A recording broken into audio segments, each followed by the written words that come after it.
It's the Martin and Lewis Show. Applause.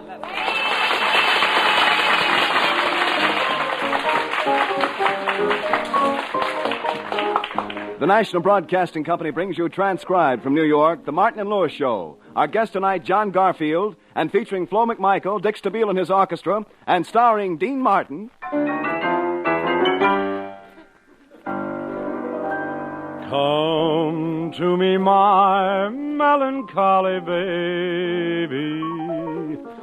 Cuddle up and don't be blue. And Jerry Lewis. Come to me, my melancholy baby. I give you love and everything else, baby. Cars, diamonds, pearls, penthouses, castles, yachts. I got a lucky box of Cracker Jack. Ever since the boys teamed up 3 years ago, Dean has been meaning to do something about getting Jerry to build himself up physically. But you know how those things go. We find them in their apartment just getting up in the morning. Oh, boy, I feel great today. What a day to be alive. Oh, what a beautiful morning. Oh, what a beautiful day. You're right, Dean. It is a beautiful day. I think I'll stick my head out and get a great big deep breath of that fresh air.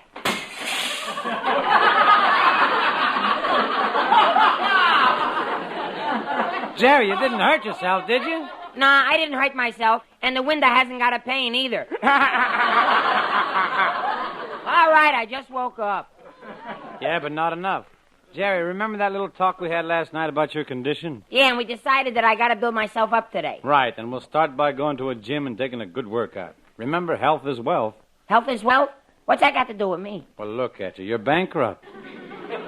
Seriously, Jerry, I'm worried about you. Things are different today with us. We have new responsibilities. Yeah, I know. 3 shows a night at a nightclub, a radio show each week. Motion pictures, personal appearances, benefits. Yeah, it's fun, but it's a tough schedule. And that's exactly why we have to keep in shape. I'm really worried about you, partner. Me? Don't worry about me. I'm super healthy. Why, I've got the endurance of a mule. I've got the strength of a lion. And athletics? Why, I'll dive and I'll race and I'll run and I'll jump and Dean... What? I'm exhausted. See, that's just what I meant. And I'm going to do something about it. Now, today you're going to eat the right kind of food. Today you're going to go to a gym and have a nice workout. And tonight you're coming home early. Yes, partner. And why did you come home so late after the last show last night? Oh, I stopped by Reuben's restaurant. I had half a date. Half a date? What do you mean? With a midget? No, that's not what I mean. Oh, well, what's this half a date? It's simple. I was there and she wasn't. You know, you might have better luck with girls if you build yourself up. I think you're right, Dean. But I can't help my size. I spent my first 3 months in an incubator, and I grew and grew and grew, and then came that happy day. They took you out of the incubator? Yeah, and put me into a thermos bottle. Oh, Jerry, quit it, will you? No, it's true, Dean. True that I, too, was once a 98-pound weakling, and then I turned the magazine page and saw that ad. He could make a giant of me. I bought the lessons, I worked. Yes, go on. Today, I am a 98-pound giant. Look, no matter how much you stall, you're not going to get out of going to the gym, so get dressed. Jerry, what now? Every time I try to take a step, my trousers fall down. And so do I. But what do you want me to do? Hand me the Scotch tape. You hold your trousers up with Scotch tape? What's the matter? No belt? No hips. Why don't you use suspenders? No shoulders either. You sound like a guy who stumbled going through a revolving door. You're right, Dean. I should take better care of myself. And tomorrow morning, I'll get on a regular routine of exercises. What are you going to do? I'll set the alarm for 6 a.m., and when it rings, I'll jump out of bed. And then what? Then what? Isn't that pretty good for a start? Jerry, you got to be serious about this. Now, what you need is road work, health foods, calisthenics, vitamins, fresh vegetables, fruits, red meats, regular hours, lots of sleep, deep breathing, and fresh air. Stop already. I'm getting exhausted again. Well, I'm all dressed, Dean. Are you ready? Who is it? It's me. Well, hello, Florence. I got some fan letters for you to sign, the ones I secretaried yesterday, and I wanted to get here before Mrs. Taproot comes. Oh, the president of Dean's 50 Years and Older Ladies fan club? She coming? Yeah, she's coming to tell me all about the last meeting of my new fan club. Isn't that nice? I said, isn't that nice, Jerry? Who's jealous? Well, where are the letters that you have to be signed, Florence? Oh, here. I'm sorry I'm late, but I had a lot of trouble getting them written. Trouble? I thought I told you to type them on my Corona. That's just it. It isn't easy to type a letter on a cigar. Fan letters answered on cigars. Hey, Dean, that might get us some new fans. With men who know tobacco best, it's Martin and Lewis, 8:45. Martin and Lewis, 8:45. Yeah, with the cigars, we can throw in a time signal. Florence, you know, you managed to get about 3 fan letters answered a day. I think you should do a little better than that or give up the job. Oh, I wouldn't give up the job. I just have to get another job, and that'd be silly. You know what they say? A rolling stone gathers no moose. A rolling stone gathers no moose? Florence, it's not a rolling stone gathers no moose. It's a rolling rock gathers no moose. This conversation could be happening, but I doubt it. Yeah, Mr. Lewis is pretty odd sometimes. He should take vitamin G. Vitamin G? What's vitamin G? Well, that's the vitamin you take that makes you strong enough to keep from getting punchy from all the other vitamins you take. Florence, I don't think you know very much about vitamins. Oh, sure I do. They're little men who run around inside you and do good things. Oh, Florence, vitamins aren't little men. That's silly. Gee, Mr. Lewis, you're always taking all the beauty and romance out of life. I think you're right about his taking some kind of vitamins, though. We were just talking about how Jerry doesn't attract girls very much. Yeah, a girl has to be careful. Tell me, do you think a girl should marry a man who's taller than she is? Why shouldn't a girl marry a man who's taller than she is? No, never asked me. Oh, Mr. Lewis. Yeah? How tall are you? Oh, I'm a very short little fellow. Much shorter than you. Come over here and we'll measure and I'll prove it. Okay, here I am. Should I stand up or kneel down like you're doing? You know, if it pays to be ignorant, you two are about ready to retire. It's a good line. I don't want to be inquisitive, Florence, but what kind of a man would you prefer? Oh, I like the mysterious type of man. A man that nobody sees, that nobody knows anything about, who lives a life of mystery. Go for Philip Morris! Well, I don't want to hold you up from going to the gym. I'll go mail the letters. Bye. Bye, Florence. You know something? Maybe I will go over to the gym with you, Dean. How about tying my tie for me, huh? Why don't you learn to do these simple little things for yourself? I'm not going to mother you anymore. Oh, come on, Dean. How about it, huh, please? Well, all right. Here, stand still. There. Gee, thanks, Mom. You're so good to me, Dean. You sure tie my tie good, Dean. You're always good to me, Dean. All right, I'm good to you. Now stop following me around. I can't. You got your finger stuck in the knot. Jerry, stop your clowning. Let's get started. Ooh, that must be Miss Taproot. Come in. Oh, that wonderful voice. That glorious voice. Oh, you know the motto of our club, Mr. Martin. When our boy Deanie sings, we soar on love's own wings. Well, thanks, Mrs. Taproot. That's very nice. But all your club members are ladies over 50 years old. How much soaring can you do at that age? Look, Sonny, jet propulsion wasn't invented by bobby soxers, you know. Tell me, Mrs. Taproot, did you listen in on last Sunday's radio show? Oh, yes. And when our club members heard your voice, it's just miraculous. Well, what do you mean, miraculous? Oh, before you got halfway through your first song, Mrs. Crabtree's neuralgia in her leg went completely away. Well, that's me, Dean Martin, Boy Mayo Clinic. And then there's Mrs. Blabola. She weighs 240 pounds. Mrs. Blabola's our literary member. Oh, she reads a lot, huh? Oh, no, not at all. Yeah. But for a girdle, she uses bookends. Gee, you're lucky, Dean. I'll bet even Crosby hasn't got a fan that's built like an encyclopedia. So your club really enjoys Dean singing, huh, Mrs. Taproot? Oh, yes. And our oldest member, Mrs. Primella, was so happy. Your singing made her feel 40 years younger. 40 years younger? Yes. If you'd sung a second chorus, she'd have backed all the way out of her old age benefits. Oh. Yep, from Margaret O'Brien to Marjorie Main, when Deanie sings, they feel no pain. Jerry, stop ad-libbing. That was a poem by Gerald Lewis, age 2, who doesn't know any better. Well, Mrs. Taproot, I'm glad my voice seems to help your members out. Oh, yes. And since you did such wonders for Mrs. Crabtree's neuralgia, I was wondering if you could do anything about the water on my knee. Go ahead, Dean. Sing Cruising Down the River and hope for the best. One thing I never quite understood, Mrs. Taproot, why didn't your fan club pick on one of the older singers? Well, you know, Mr. Martin, before our club switched over to you, we were fans of Nelson Eddy. You know, with his shortening bread and water boy.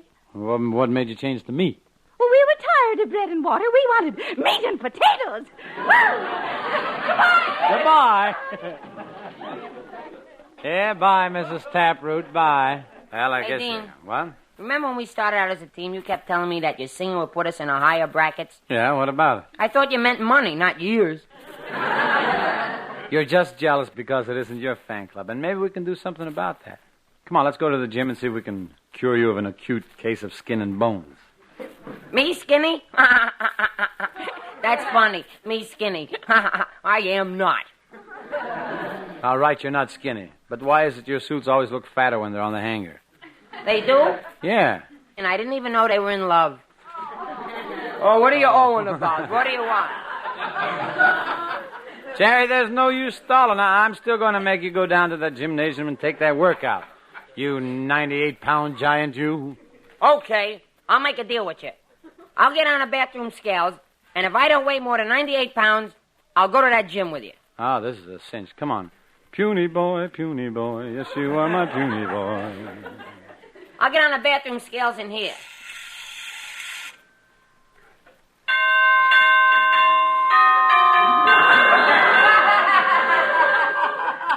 Okay, Dean. What does it say on the indicator now? Services will be held tomorrow. Well, come on, Jerry. We're off to the gymnasium, and I think I'd better carry you.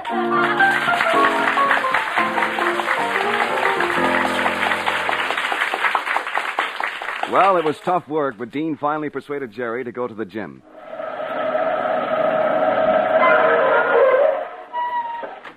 Well, here's the gymnasium, Jerry. Gee, it's a nice-looking building. Hey, let's take a look through the window. Gosh, look at them all running and jumping around in their shorts. Did you ever see so many bare arms and legs? And just look at their physiques. Yeah, now let's go over to the men's side. Yes, gentlemen? Hello, I'm Jerry Lewis, and I'd like to build myself up. You want to build yourself up? Yeah, what do you recommend? A bottle of plasma and keep your fingers crossed. Look, I've been telling Jerry about building himself up all morning. Haven't you got any trunks that'll fit him? What size you take, bud? 28. Well, here, try these. What size are they? 44. Were you ever in the Army? Yeah. Gee, once a supply sergeant, always a supply sergeant. Say, I'll need a jersey, too. Want to see my chest? Sure. Would you mind pointing it out to me? It's right there between my shoulders. Oh, I thought it was a mole. Okay, inhale and I'll measure it. Very interesting. 4 inches. 4 inches expansion? No, just 4 inches of chest. Look, mister, I may be kind of small, but I'm plenty tough. Yeah, you're a regular Mickey Goonie. Well, let's just slip these things on and we'll see what we can do with you.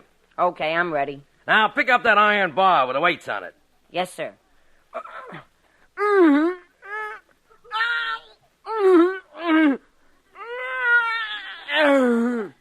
Good, good. Now, let's try the other one. The one with the 2-pound weight. Come on, Jerry. You'll always be kidded about your strength until you do something about it. Okay, Dean, I'll try. Now, let's limber up a little. Bend down and touch the floor with your fingertips. No. Keep your knees stiff. Stiff.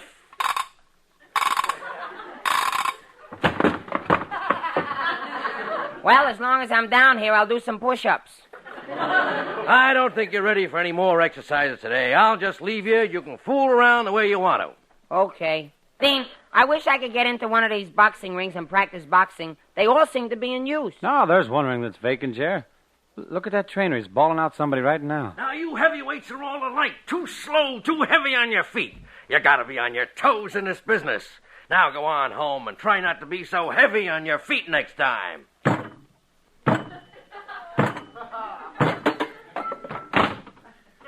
Gee, Dean, didn't that elephant look funny in shorts? Hey, Jerry, look who's coming across the gymnasium. It's John Garfield. Yeah, I wonder what he's doing here. Excuse me, but aren't you John Garfield, the movie actor? That's right. Hi. Well, I guess you don't recognize us, Mr. Garfield. I'm Dean Martin. This is Jerry Lewis. Never heard of him. Wait a minute, Mr. Garfield. We may not be very well known, but we've achieved some success. Yeah, we're over at the Copacabana nightclub. I sing, and Jerry's a very funny guy. Tells jokes, makes the people laugh. In fact, his wit is so fast, it's like lightning. No wonder he's built like one of those rods. But seriously, Dean, I'm very glad to meet you. To tell the truth, boys, I don't get much time to go to nightclubs. You don't go to nightclubs? What do you do in the evening? Well, I go home and go to bed. Gee, how did you ever think of that? How come you're not in Hollywood making pictures? Oh, I like to get away from Hollywood once in a while and do something in the legitimate theater. Did you fellas ever do anything legitimate? Did we ever do anything legitimate? Well, when Dean stopped hanging around with those guys at the pool hall who had the car swiping concession over in Brooklyn... Jerry, don't be ridiculous. Mr. Garfield means did we ever do any legitimate performing, something dramatic. Oh, dramatic. Well, once we introduced the violinist... Was it Yasha Heifetz who plays with the symphony? No, this was Yasha Fiedelbaum. He plays at the Oddfellow weddings. You know, Mr. Garfield, you're one of Jerry's favorite actors. Really? Yes. I admire you on a screen. Gee, in body and soul, the way you treated your women, like a caveman. Well, that's my system, treat 'em rough. If the script says to grab my leading lady by the arm, I shove her first. And if it says to push them against the wall, why, I slug them, too, you see. Gee.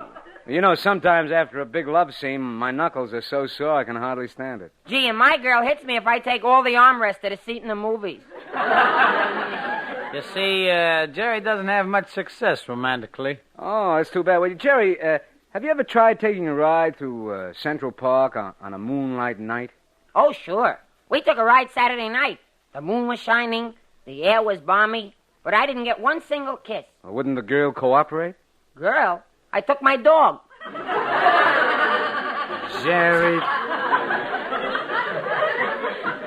Jerry, taking a dog on a moonlight ride through the park, nobody would do a thing like that. I would, but I'm only 23 years old. What do I know?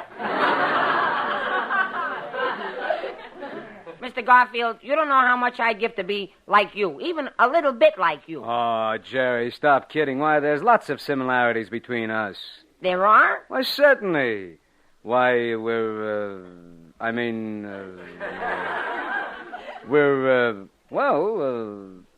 both men. I'll give you 2-1 on that.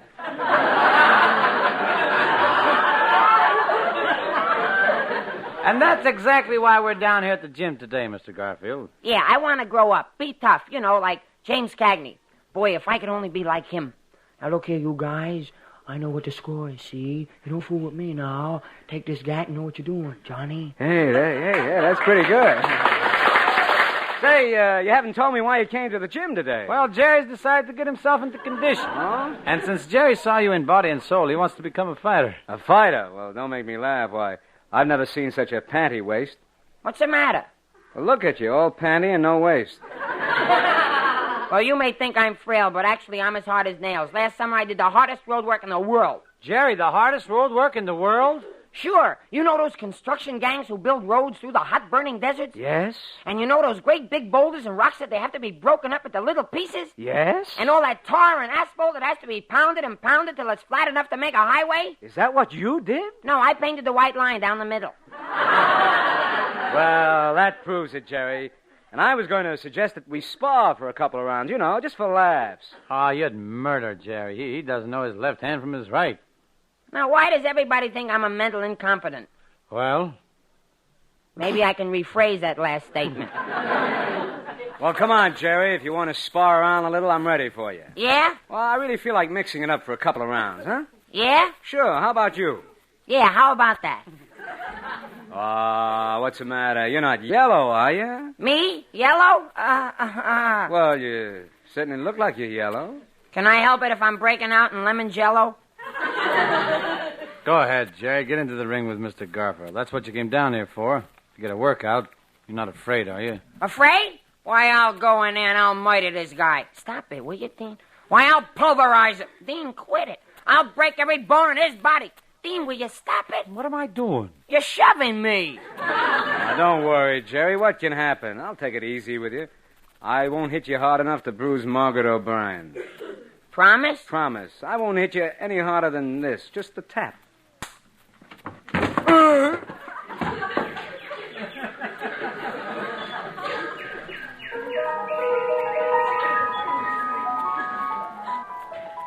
I am Killer Margaret O'Brien. Tonight I fight Champ Garfield for the heavyweight title. It's almost time for the main event. Gee, I hate to go. It's so nice up here floating on this cloud of lemon jello. Jerry, relax. Lie back. You're on the training table in your dressing room. You got to get ready for your big fight. Yeah, my big fight. Now, this is it, Killer. You got to get in there at the bell and start slugging. Yeah. They don't call me Killer Lewis for nothing. I'll murder this Garfield bum. I'll slash him. I'll crush his nose with my left. I'll close his eyes with my right. I'll bust his ribs and... Now, what was that for? I just happened to think, what if he hits me? Come on, Killer, buck up. Where's your confidence? Don't worry about me. I've been practicing my old 1-2. Practicing punching, eh? No, counting. I got the fight all figured out, Dean. In the middle of the first round, throw in the towel. Don't forget that. Throw in the towel. You mean you're going to give up the fight? No, I'm going to wet one end of it and flip him unconscious.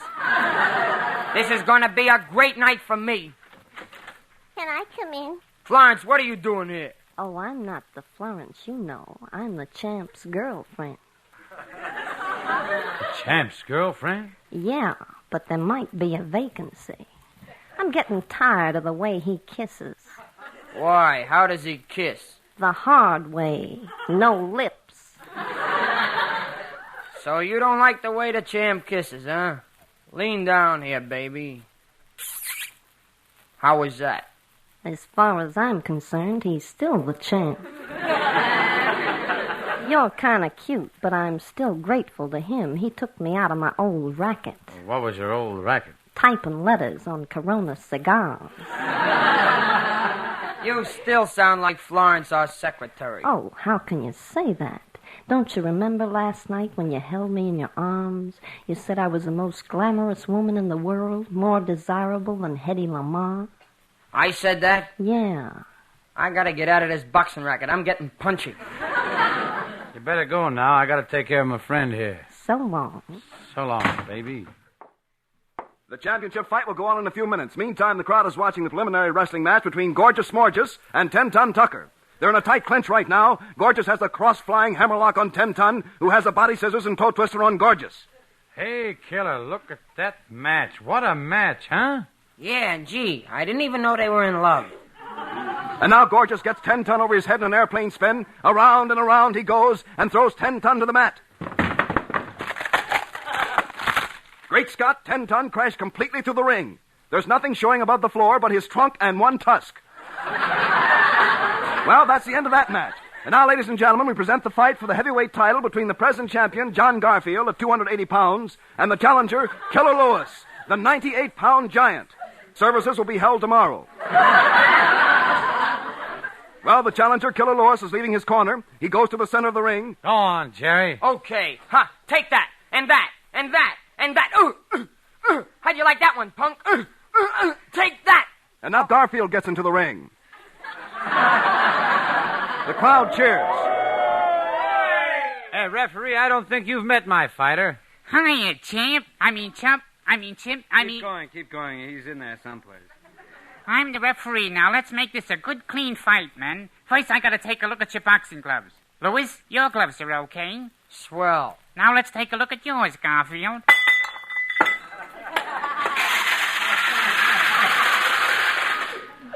Yours are okay, too. Wait a minute. What's all that stuff that fell out of his glove? Iron pipes and horseshoes. Well, that's to penalize me, Killer. I'm better than you are, and all that heavy iron will weigh my arms down so I can't hit you so fast. Yeah, that makes sense. Look, Garfield, I'm going to murder you. Yeah, I'm going to beat your brains out, Louis. Well, I'm going to break both your arms, fracture your skull. Well, I'm going to smash you into a pulp. Okay, boys, go to your corners. Bye. Bye. Okay, killer, it's your big moment. Here's the bell for the first round.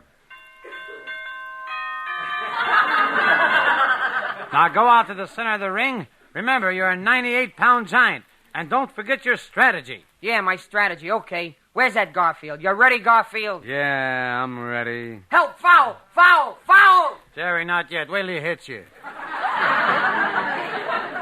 Why take chances? Foul! Foul! Foul! Never mind all that faking, Louis. Stand up and fight. I'm not worried. I'm a good boxer. I'm very scientific. Okay, throw a couple of punches and let's see if you can land one. Okay. I'm missing you. That's pretty good. Now get inside the ring and try it. Okay, here's an uppercut. Here's a left jab. Here's a right to the jaw. Here's your teeth. Thanks. And there's the bell ending round one. Louis is going to his corner. He seems a little woozy. Come on, sit down on this stool. How do you feel? Great. I think I got his strategy all figured out. You got his strategy figured out? Yeah, he's trying to murder me. Well, remember what I told you. Make him keep hitting you on the head. We'll wear him down some way. And there's the bell for round two. The fighters are in a clinch. They're talking to each other. I'm warning you, Louis. I'm warning you. If you don't stop following me, I'm going to give you my secret long-range rabbit punch. Your secret long-range rabbit punch? What's that? I jump outside the ring and throw Easter eggs at you. You can't beat me, Garfield. I can weave too good. I can weave my way all around a ring. Look at the way I'm weaving right now. Yeah, you sure can weave, all right. Now put that knitting down and start fighting.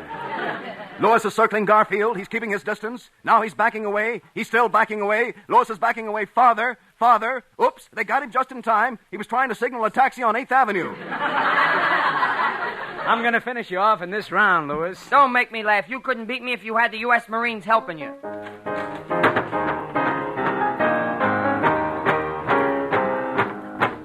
Ready? Aim! Fire! Louis is riddled with bullets. He's falling. He's going down. Jerry, get up. Get up, you yellow dog. What's a few bullets? It's too late. I'm finished. Ah, Jerry, get up.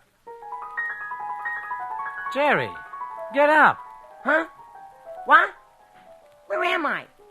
What happened? Oh, Mr. Garfield just tapped you with the back of his hand and you fainted. You mean I wasn't in the ring fighting all this time? Of course not, Jerry. How do you feel, huh? All right, I guess. Only I got a funny taste in my mouth. What is it? I don't know. It tastes exactly like lemon Jell-O. Thanks, John. Good night. The Martin and Lois Show, transcribed in New York, is produced and directed by Robert L. Redd and written by Dick McKnight, Ray Allen, and Roger Price. This is Wayne Howell suggesting you tune into your NBC station every Sunday evening at this same hour for The Martin and Lois Show. Thank you very much, ladies and gentlemen. This is NBC, the national broadcast.